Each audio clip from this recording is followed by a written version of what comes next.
So this is how I do the chicken. Fried chicken without oil.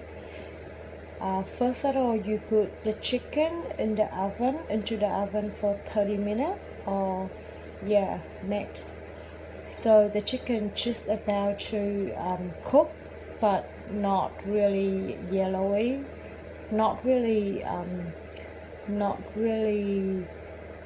deep cooked yet. And then after that we put them onto the non-stick pan. You don't add any oil on it. Then you fry the chicken meat until it turns to a golden color.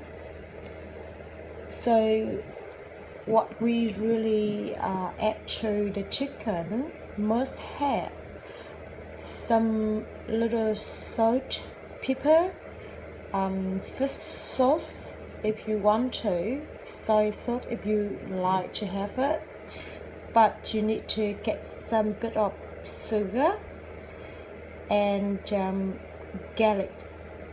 So sugar will make the chicken turn into the yellow or golden color after we fry it, so it makes the chicken look delicious.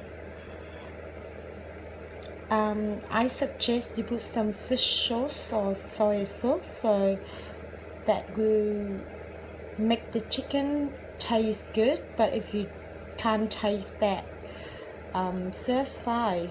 Yeah, but when you add sugar, you need to add some salt and pepper.